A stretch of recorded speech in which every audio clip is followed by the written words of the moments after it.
Delhi NCR समेत देश के कई हिस्सों में ठंड और कोहरे को लेकर बड़ा अपडेट सामने आया है। राजधानी दिल्ली में अगले 7 दिनों तक ठंड का असर बना रहेगा। मौसम विभाग के मुताबिक क्रिसमस के दिन यानी कि 25 दिसंबर को मौसम सामान्य रहने की संभावना है, लेकिन इसके अगले ही दिन यानी कि 26 दिसंबर को दिल्ली में घने कोहरे का अलर्ट जारी किया गया है। ऐसे में देश के बाकी राज्यों में मौसम का क्या हाल रहेगा, चलिए जानते हैं weather expert doctor SN Pandey ji से।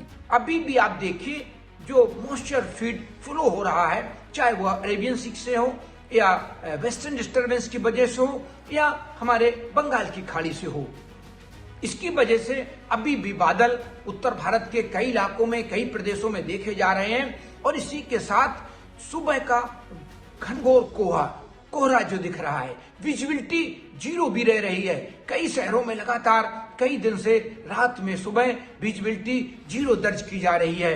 ऐसे में जो ड्राइविंग होती है, जो यात्रा होती है, वो बहुत संभल के करने वाली होती है।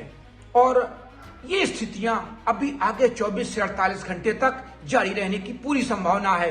लेकिन अब जो उत्तर पश्चिमी बर्फीली हवाएं वहां से गंगा के मैदानी भागों में बिहार, झारखंड, मध्य प्रदेश का उत्तरी इलाका, राजस्थान, पंजाब, हरियाणा, राष्ट्रीय राजधानी क्षेत्र सभी जगह आएंगी। उनके कारण अब तापमान भी गिरेंगे और दिन चढ़ने पर थोड़ी ये तेज होगी।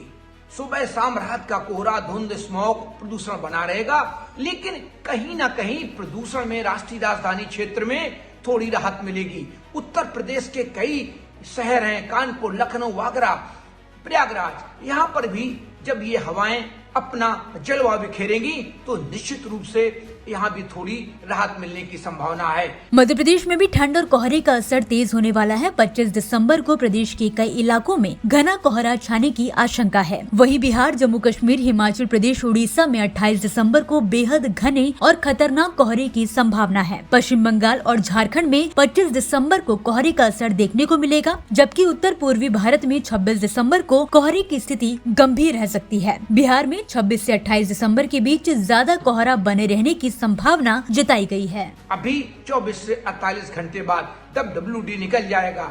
और मैं आपको बता दूं कि जो लोग क्रिसमस पर पहाड़ों पर जा रहे हो तो वहां क्रिसमस पर बर्फबारी नहीं होती मिलेगी।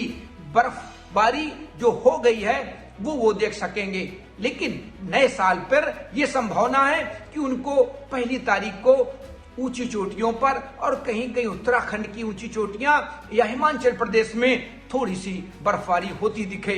तो अभी जो लोग जा रहे हैं तो वहां सर्दी भी होगी, तापमान भी गिरेंगे, तो पूरे गर्म कपड़ों के साथ, इनर के साथ जाएं और संभल के जाएं, क्योंकि जब बर्फबारी हो चुकी होती है तो वहां फिसलने के चांसेस बहुत रहते हैं गाड़ियों के, या आप जब पैदल सड़कों पर घूमने निकलते हैं, क्योंकि बर्फबारी होने के बाद थोड़ी सी उसमें पिघलने लगती है बर्फ।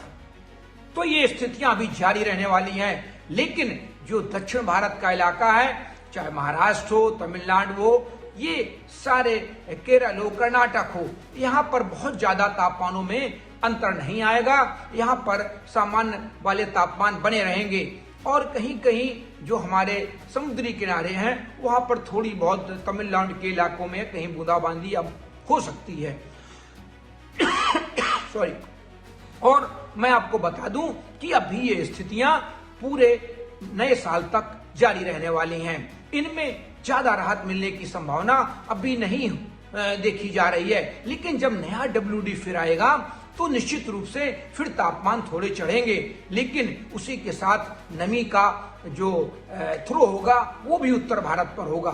तो अभी फिलहाल पूरे हमारे उत्तर भारत में, मध्य प्रदेश के उत्तरी इलाके में, राजस्थान में, बिहार में, झारखंड में और बंगाल तक, और इनमें तापमान गिरने की संभावना बनी रहेगी। लोगों को सलाह दी जाती है कि वो सजग रहें, सतर्क रहें और यात्रा बहुत संभल कर करें। और सर्दी भी, कड़ाके की सर्दी भी इन इलाकों में पड़ने की पूरी संभावना है।